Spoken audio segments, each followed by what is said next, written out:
say that everything wrestling is sex. Yeah. Because I'm always a heel. It's an undeniable fact, right, chicken? Everybody say,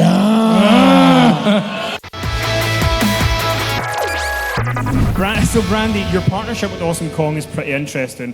Awesome Kong, it seemed like she had left wrestling, she wasn't going to be involved anymore, and now she is primed with you in AEW. Why Awesome Kong? Kong has meant everything to me in wrestling from day one. When I went to FCW, that was where I was sent to go train in the beginning of all of this maniacal stuff.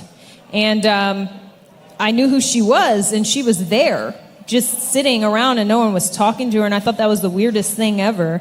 So I said, well, I don't know how to do anything else, so I'll just go talk to her and, you know, see how she is, and she's cool. And she was very quiet and, you know, friendly but quiet. So I said, oh, well, I did my piece there. Then she went and warmed up and got in the ring, and she said, hey, come get in here. And I was like, okay, I don't know how to wrestle. I don't know how to do anything. And she was like, you want to learn something? I was like, absolutely, yeah. If anybody is going to show me how to do anything, I want this girl to. And she taught me my first, whole wrestling sequence. It was abysmal, but I enjoyed it so much, and I never forgot that. She's the first person, being of the tenure that she was, to step aside and say to some girl who just got there off of a modeling contract, hey, get in the ring with me. I'm going to teach you something. So I always thought his dad actually was going to pair us together to skyrocket me out of FCW as her manager. And, you know, things didn't work out with her. She ended up stepping away from the business, but that was my ticket.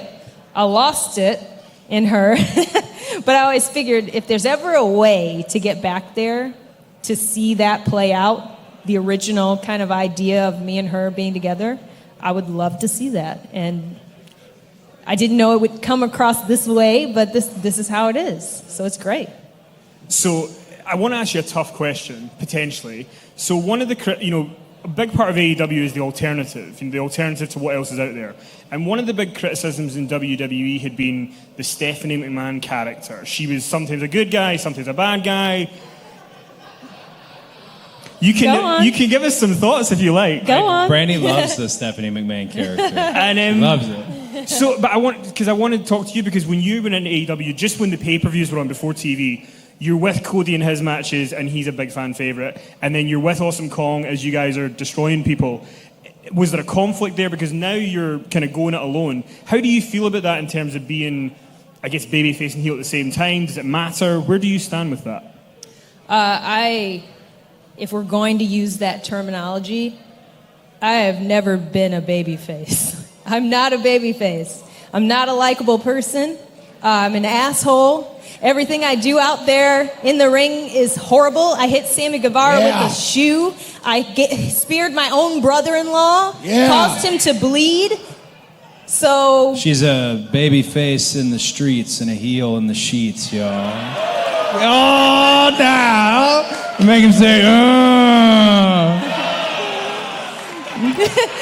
I guess that would be a good way to say it. Yes. I'm a baby face in the streets.